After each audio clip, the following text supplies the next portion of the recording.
Hi, everybody. Welcome to this latest episode of Real Talk with Rick.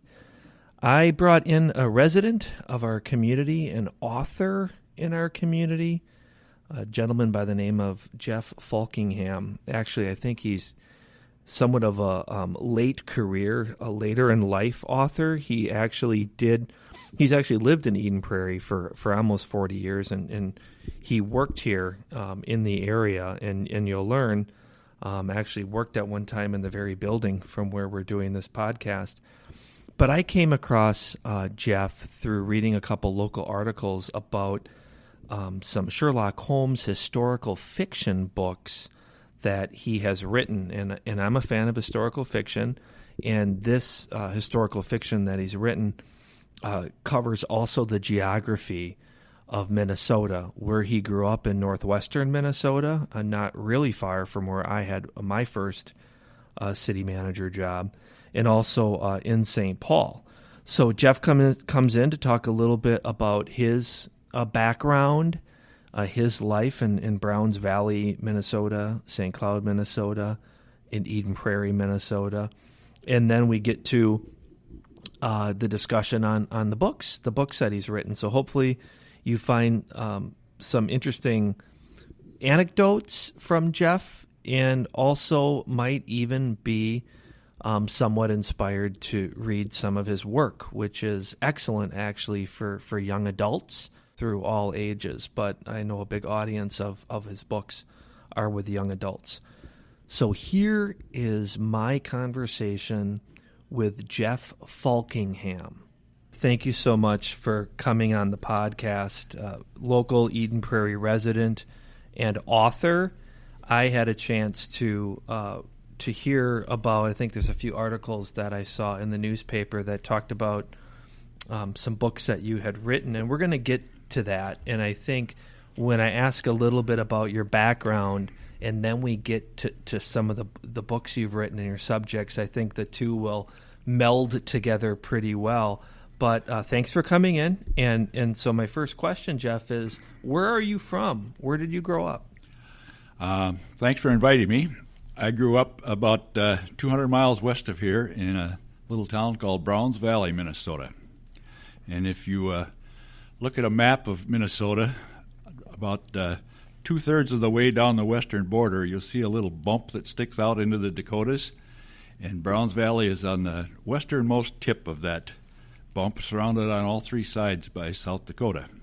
One of the many interesting facts about Browns Valley is that it's on a north-south continental divide. It's between two long glacial lakes. Lake Travers on the north edge of town flows via the Red River of the north all the way up to Hudson Bay. And Big Stone Lake in the south flows via the Minnesota and Mississippi rivers all the way to the Gulf of Mexico. Browns Valley is a small town. Mm-hmm. Most of the time I lived there, it had around 1,000 people. I think at its peak it was about 1,300, but I think it's only about half that now. Mm-hmm. Several years ago, the consolidation took away the high school, and once the high school left, they only have K through 8 now. Once the high school left, the town started to dwindle. I had 26 kids in my graduating class. And I think when I looked up Browns Valley because it was part of one of your stories that I read, and I think when I saw that its current population might be 500 to 600. Yeah, it's right around 600. Yeah, and I one of my first jobs as a city manager was in Hector, Minnesota, in Renville County, and that's west central Minnesota on Highway 212. It's if you keep going west and north, you'll get to Browns Valley eventually, Ortonville, in that same area. And I think Hector was a city that might have been 2,000 or 3,000 people in the 50s, 60s, and 70s, and as many of these cities with a combination of the school districts and some of the people leaving, the cities are now maybe half of what they were 40 years ago. Yeah, and all the farms are getting bigger and the farm families are getting smaller. So the kids all move away and find something else to do. Yeah. So then I think the graduating class that you may have had in college was a little bit bigger than high school. you went to St. Cloud State. So tell us a little bit about that. After high school, I enlisted in the Air Force for 4 years, and then after I came home, I bounced around several odd jobs for a few years until my wife convinced me to go back to college while I still had before my GI Bill expired. And one of the odd jobs I'd done was some sports writing, so I went to St. Cloud State because they had a very good mass communications department there. So the sports writing, St. Cloud State had the sports writing program. So that's interesting. Talk a little bit about the Air Force then. I was a security policeman. I went from basic training in San Antonio, Texas to RAF Lakenheath in England for 39 months. It was 70 miles north of London, and my main duties involved flight line security. But I did have a couple other interesting experiences because we had nuclear warheads in our special ammunition storage area. At least once a year, a group of protesters would come up from London and storm the front gate. Whoa! But we usually knew they were coming, and both groups knew that it was really just a photo op. So okay, all right. When you say storm the gate, that worries me a little bit, but maybe it was more of a protest set up well in advance that everybody knew was happening. Yeah, we still dressed in full battle gear with helmets and bulletproof vests and gas masks, and the back row had bayonets attached to their M16s, which I don't think were loaded, and then the front row had billy clubs, and we let them give their speeches and talk over the microphone and stuff for an hour or two, and then a colonel would come out and say, "Okay, you've had your fun. Now it's time to disperse."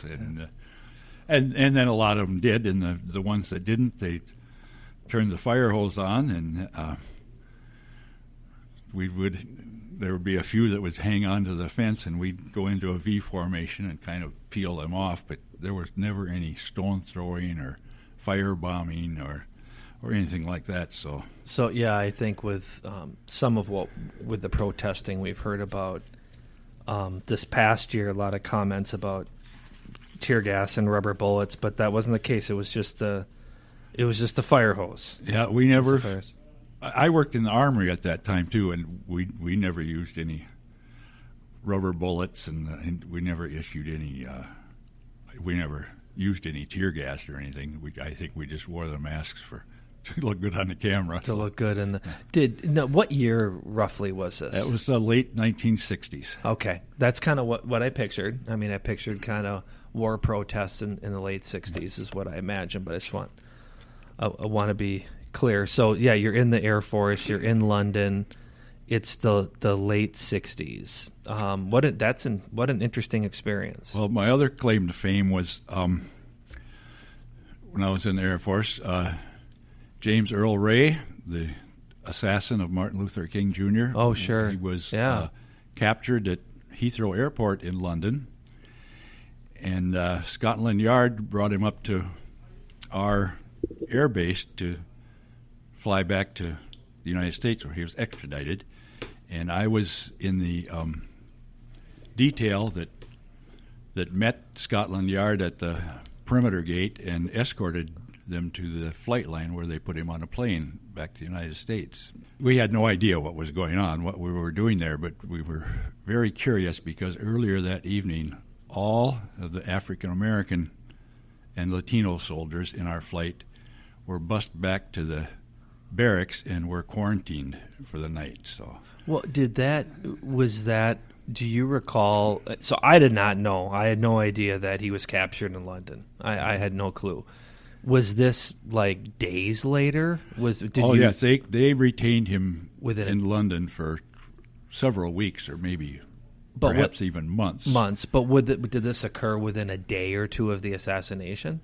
Oh no, he traveled several different places in the United States, I think. So then when you were part of that extradition, then you knew who he was. We knew he'd been captured. Okay. in London, we had no idea was Wow. that was why we met Scotland Yard at the gate and put him on the plane until we read about it in the newspaper the next day. So wow. So what as we work our way toward being involved as an author and living in Eden Prairie, what would be some of the other interesting work that you've done, jobs that you've had? Well, between the Air Force and going back to college, I worked at my dad's family gas station. We had a gas station in the family for going on 100 years now. My grandfather opened it up as a blacksmith shop after World War I. My brother and his oldest grandson still run it. In Browns Valley. Yeah. Really? So I worked there a few years, and I worked as a bartender, as a supper club, and I had a girlfriend up in Fargo Moorhead, so I went up there for a while, and I drove a taxi cab there, and I did some security work there, and I was a Sunday school teacher and a church choir director, and I played trumpet and trombone in a old-time Dixieland band, and I coached the softball team, and that's what got me into sports writing, just coaching softball, and then writing about it in the local weekly. Okay. So, what was the name of the local weekly? Do you remember? The Valley News. The Valley News, still there. I still advertise with them once in a while and send them a write-up, this and that. Yeah. No, a lot of the cities, it is still a weekly. It's a weekly paper for those cities. Well, it is actually, obviously, Eden Prairie, and some of the suburbs have that too. But I still see in some of the weeklies that are more in greater Minnesota, is there still that section in the Valley News that'll say recent happenings. Jeff Falkingham came to town this weekend and had dinner with his brother and sister at their residence. Yes, those are awesome. That's they still do that. I love that. You don't get that in newspapers around here. No, you don't. That's but only you out there. You still get that, and it's still usually an elderly lady that sits on the phone and takes the calls every week and rounds up the news. That's awesome. I love that. The other thing, a lot of the weeklies have been combined now. We see that in the Sun Current, and they'll combine 3 or 4 and into one newspaper. Yeah, 2 or 3 cities. But the one thing we say, and you know this because you did this, and we miss this with the Eden Prairie News, is that local paper is pretty much the only source of the local sports, the high school sports, the Legion teams, and that information. You're just not going to get. You might get some of the hot local news in the larger papers, but the high school sports. And I personally have known a lot of sports writers for local papers too. And so, speaking of sports and sports writing, we found out that one of your college classmates, or maybe you knew quite a few people too, in the Minnesota sports scene, was Dick Bremer. So he's a small town Minnesota guy, right? Yep. He I believe he went to high school in Staples, but he grew up as a preacher's kid in Dumont, Minnesota, which is even smaller than Browns Valley, about 20 miles from us. And at St. Cloud, he had an overnight job as a disc jockey at I think it was KCLD Radio, which I believe is still there.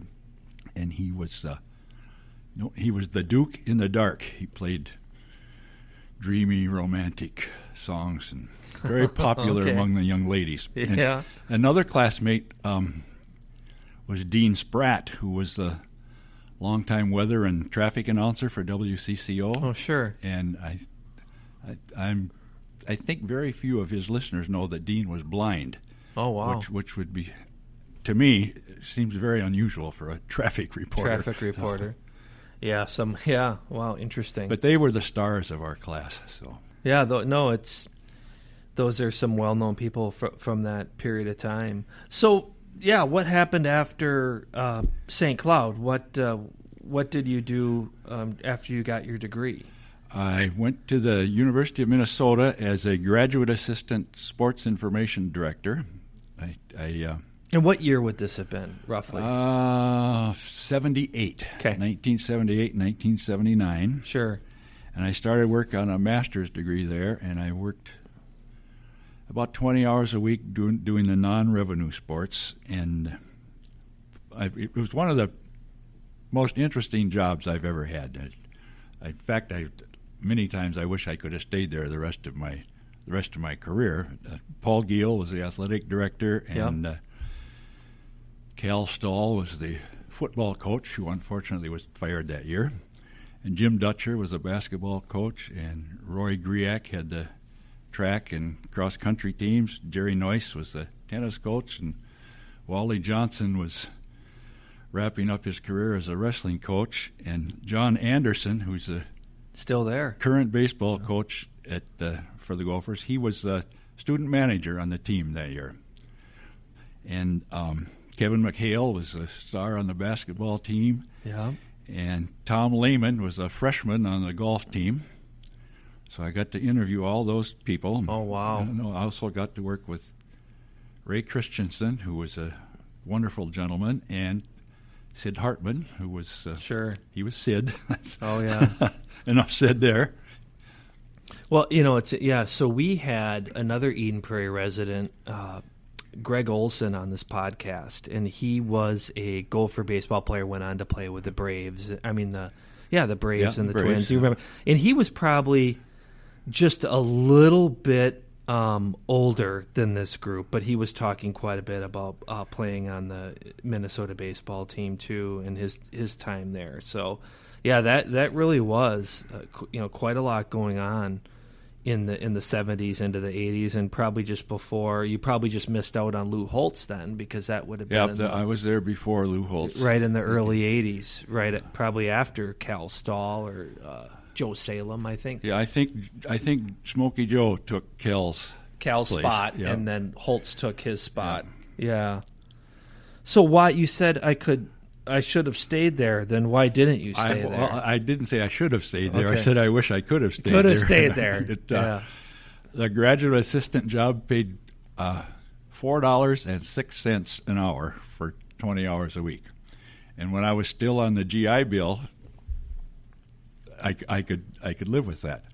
But after a year, I'd used up all my GI Bill on most of it on my undergraduate degree, so I had to take a job in the real world. And a longtime photographer there, staff photographer in sports information, was Wendell Vandersloos, and he had an intern named Steve Velasca, I think. Okay. That I worked with a lot during the year I was there, and he had gone up to Wahpeton, North Dakota, and gotten a job as a photographer there. And as my year as the grad assistant was coming to a close, he called and said, "Oh, they're looking for a sports reporter up here as soon as possible, because the editor plans to move on in a few months, and they want an experienced sports writer that they could train in to take over as editor."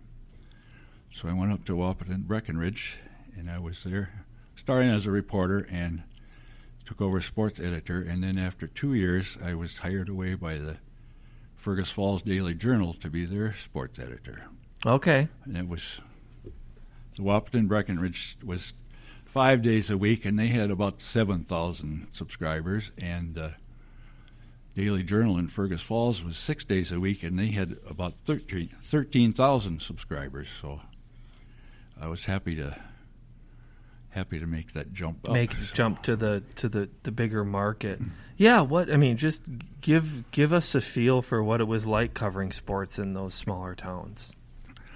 Well, I've often said it's a great job for a single guy or gal, but it's tough if you're married. There seems like there are events every single night of the week, including weekends, and there's every holiday weekend there's a tournament somewhere, and at least half of those games are on the road. Yeah. So you're away from home a lot. It's like I say, it's fun if you're young and single, but if you're a married guy, it's tough on you and your spouse. Sure.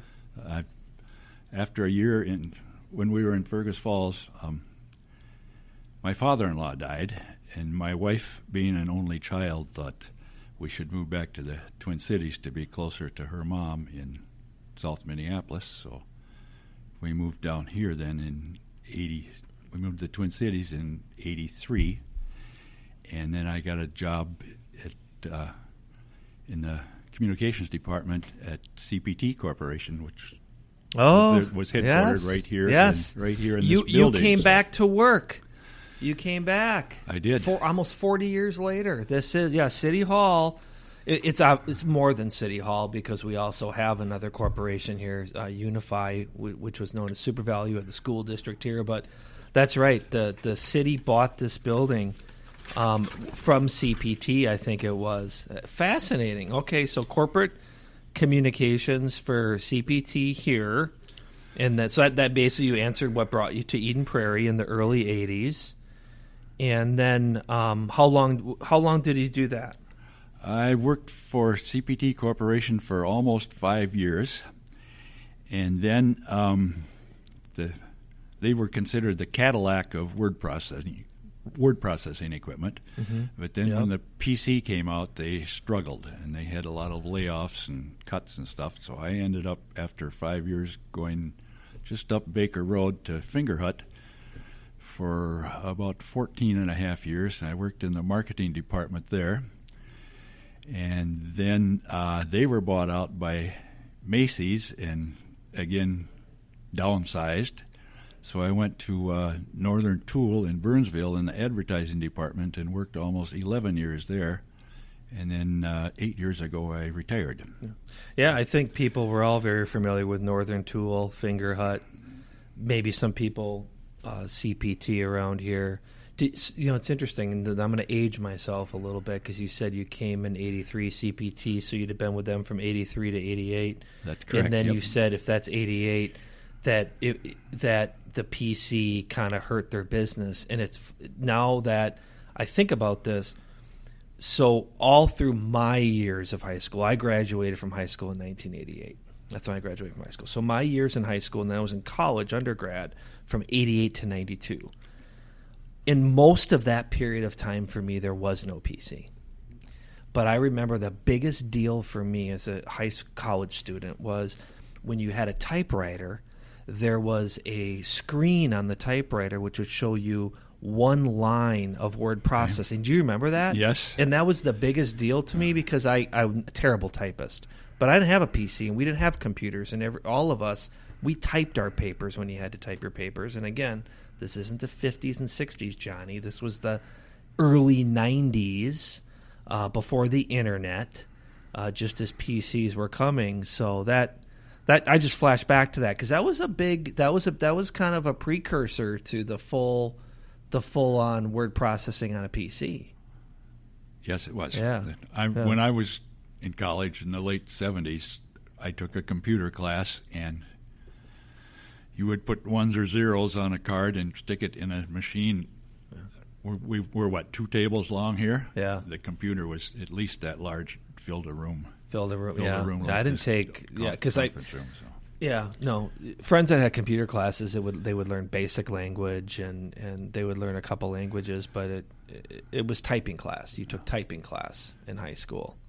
So, the information age, obviously then, throughout all those years, probably had a pretty big effect on your job, right? Yeah, because when I started out, we had a typewriter. It didn't have a window at the top, and you would pick away. Fortunately, I was one of 2 boys in my class that took typing in high school. Yeah. Everybody else in our class were the girls. Yeah. Piano players.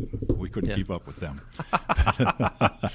But when I started, we used a typewriter, and you would hack out your rough copy, and then you would give it to the editor, and they would either give it back or pass it on to a typesetter, and then they would code it into their machine, and they would give it to a layout specialist, and then they would do their work and give it to a pressman. And it was while I was working here with CPT that desktop publishing really became a big-time thing. Mm-hmm.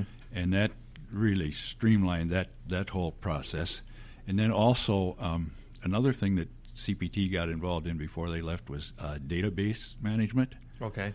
And searching, database search. Yeah. And that really, that technology really improved your ability to find and gather information, assemble it, and update it very quickly and easily. So. Yeah, very interesting. So what I had said in the intro was the reason I thought that I'd like to have you on as a guest is I had seen some articles that Jeff Falkingham, retired. We didn't talk about. I won't call it your post-retirement job. We will in a little bit. Your post-retirement job or part-time job after Northern Tool was at Glen Lake Golf Course. We'll get to that, but it also, I know you as the author. I know you as the author of the Sherlock Holmes books, and that's how I think you've gotten some notoriety here in the last several years. And I'd like to talk about that because that's kind of the reason that I was interested in you coming on. So I want to know before we get to the books, because I was able to read one of them. Where did that fascination come from with Sherlock Holmes for you? When I was 12 years old, I saw a color remake of Hound of the Baskervilles with Peter Cushing, and I was hooked. So then all through high school, I read as many of the stories as I could. And then when I was in England in the Air Force, I got to visit many of the sites that were in those stories. Plus, most of the time I was there was a weekly serial on the British Broadcasting Corporation, that The Adventures of Sherlock Holmes, also starring Peter Cushing. So he was my first and remains one of my favorite Sherlocks. If I remember as a kid, the movies that I saw starred Basil Rathbone. Yep. Is that they were made between he'd made 14 feature-length movies between 1939 and 1946. Okay. And he's considered the standard. Those are the ones that I had seen. I don't Peter Cushing, I know who that is, but as you said, he also had the weekly series on British TV. So and then in the 80s and 90s, then Jeremy Brett played Holmes on the BBC also. So yeah, have you? This is where I think the new generation of Holmes fans are coming in with the Cumberbatch Sherlocks. Have you seen those? Oh yeah, those are excellent. I haven't seen all of those, but those are excellent. I really enjoyed the first 3 or 4 years. The last year or two got a little bit weird. I probably saw the first season. Okay.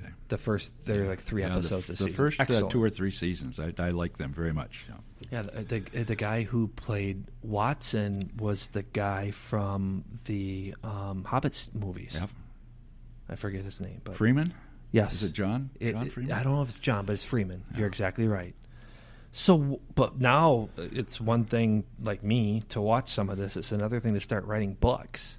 So, when did you begin writing that first book? And that's the one I think I read. County Courthouse. County Courthouse, which brings us back to Browns Valley, right? Yep. So, talk a little bit about that. Well, I did not start out to write a Sherlock Holmes adventure.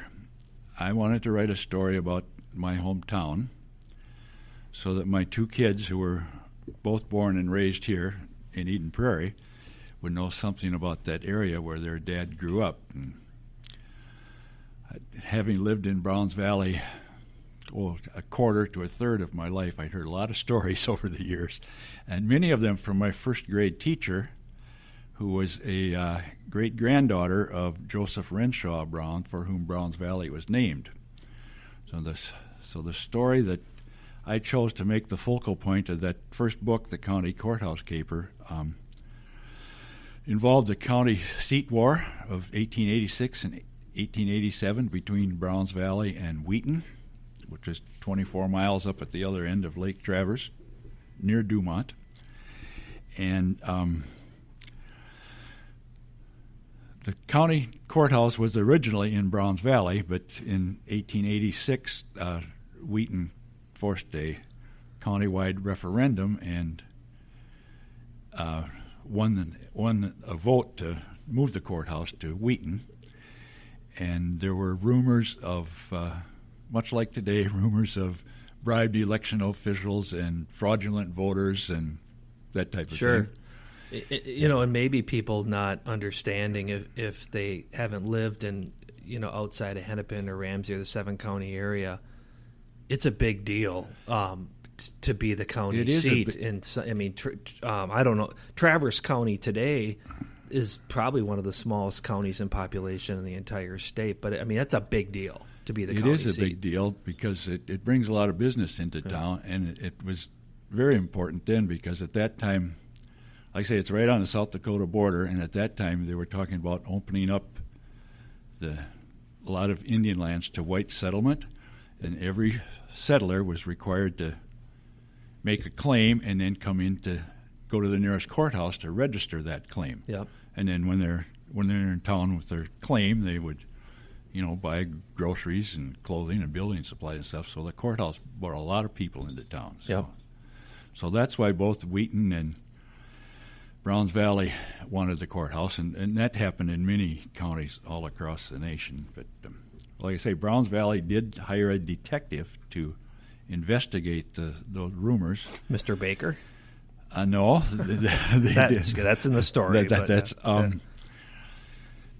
I did a lot of research, and I was never able to find the name of the detective. Okay. So I got a bright idea. I thought, why not bring in a famous law officer of the time?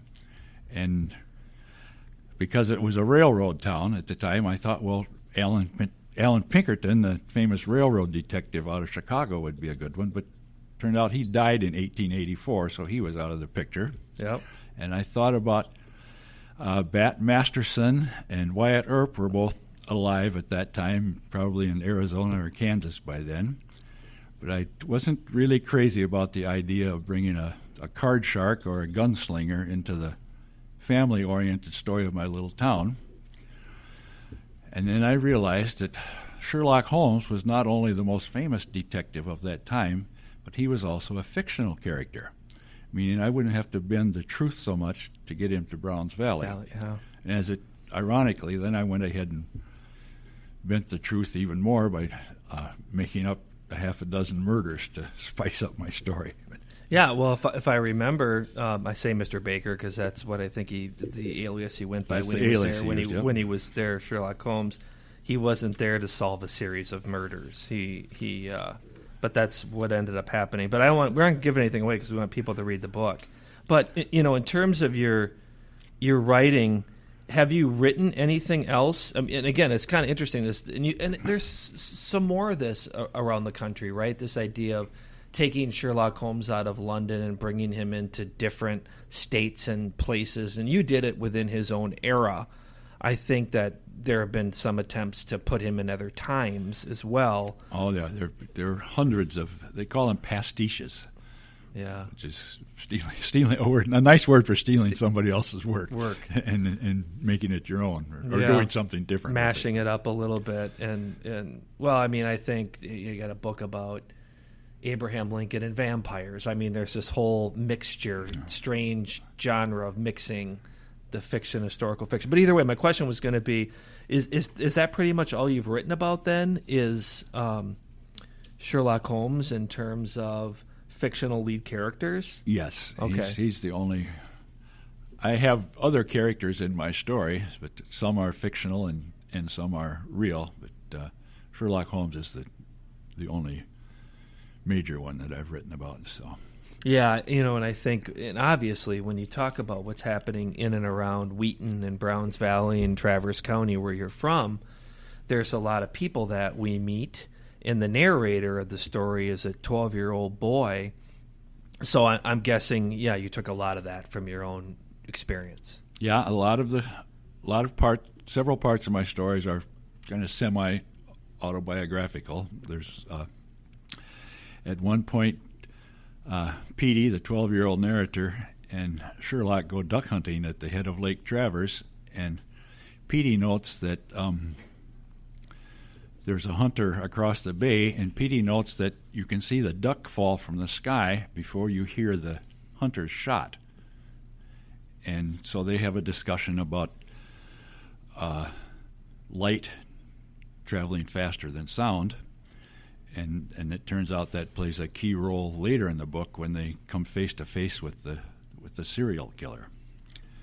And that science lesson is actually based on something that happened in my life, hunting in that same spot with my dad when I was about 12 years old. Sure. So there are several things like that in the story. I mean, yeah. Well, and speaking to that, too, I didn't realize when I read about you had written these books and visits to the libraries that you do and the schools and the clubs that this is an all-ages thing.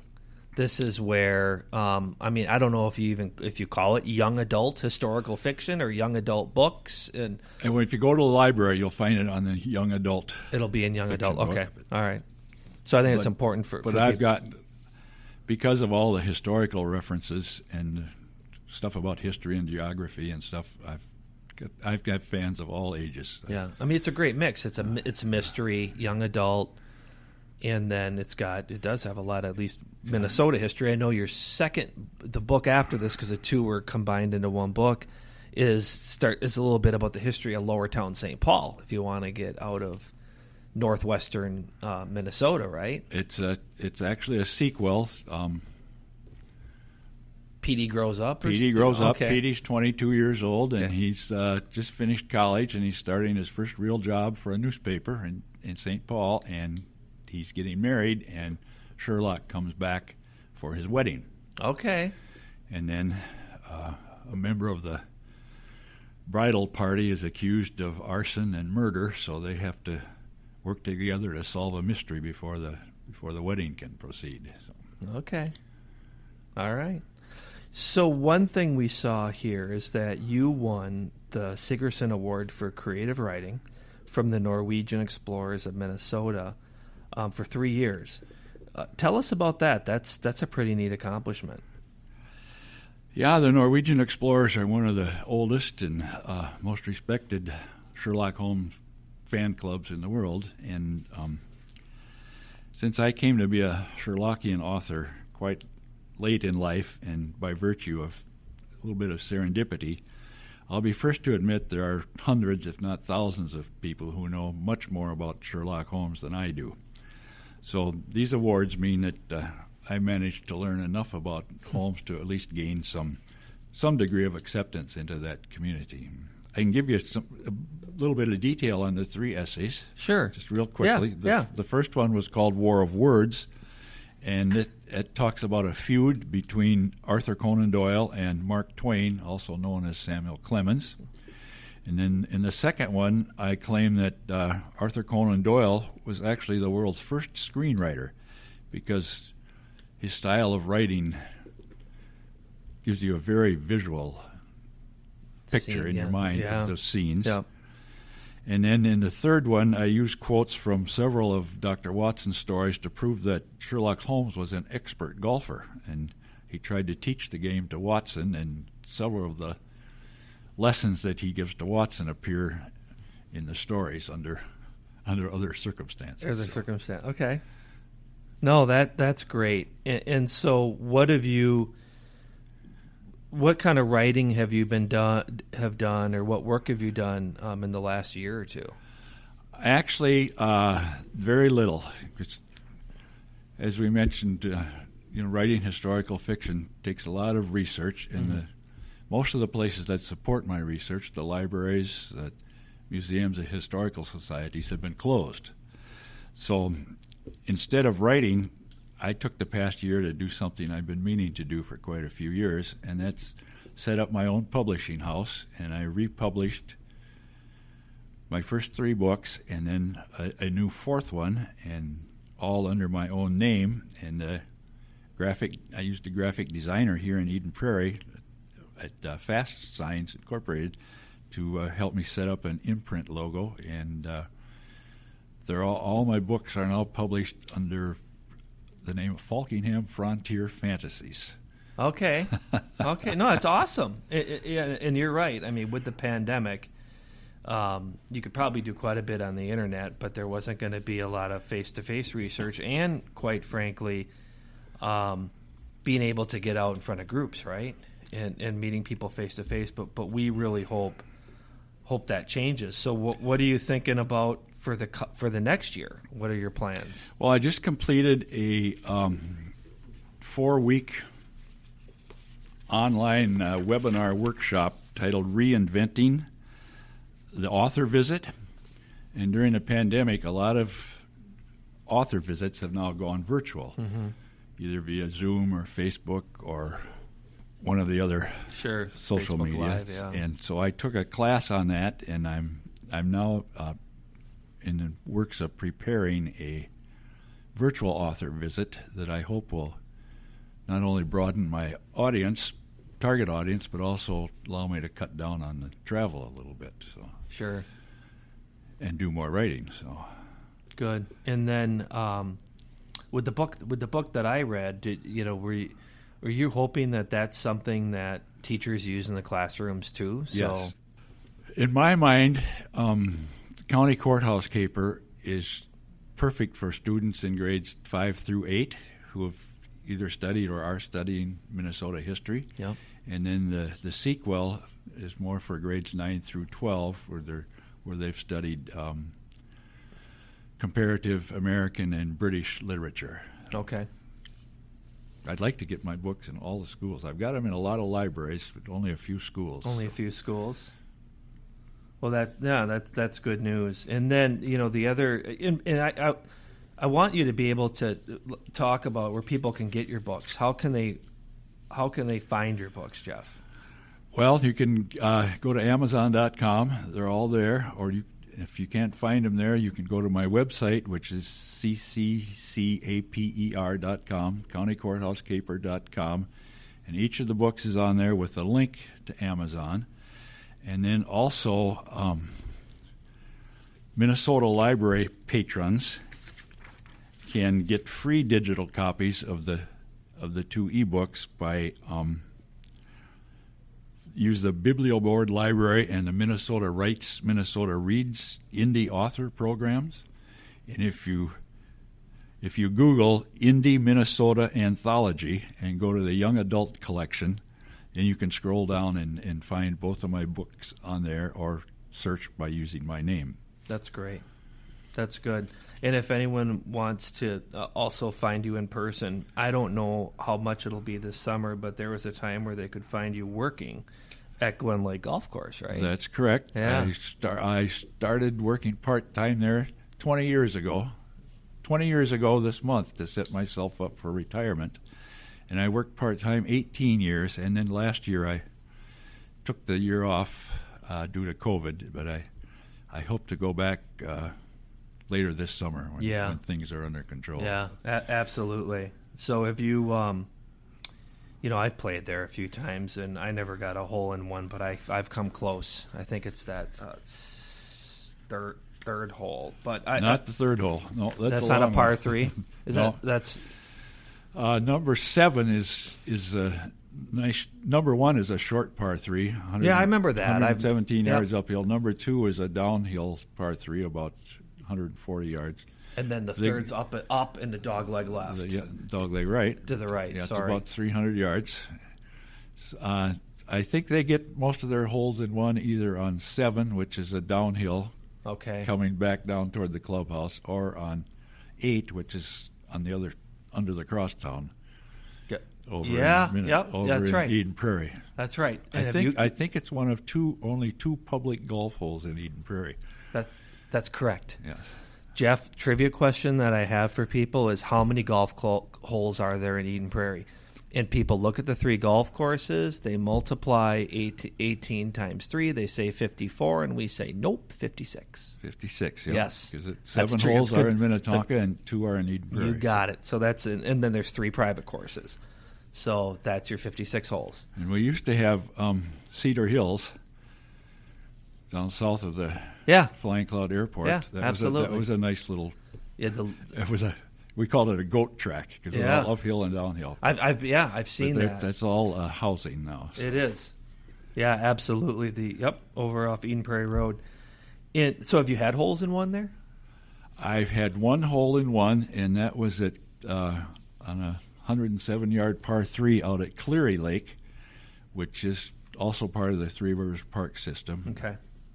I've come close at Glen Lake many times, and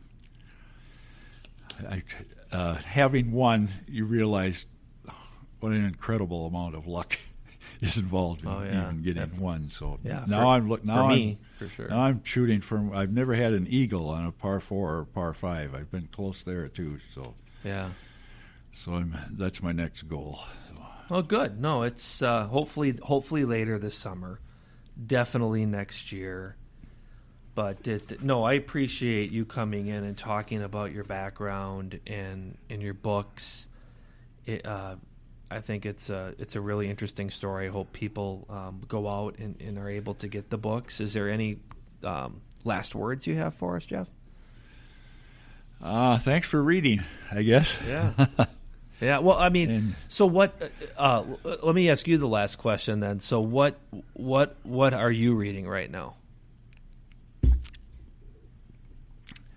Well, I'm rereading many of the Sherlock Holmes stories because I belong to a study group that meets once a month. Somebody just gave me a book about Lou Gehrig. Okay. So I'm going to read that. My dad died of ALS 30 years ago.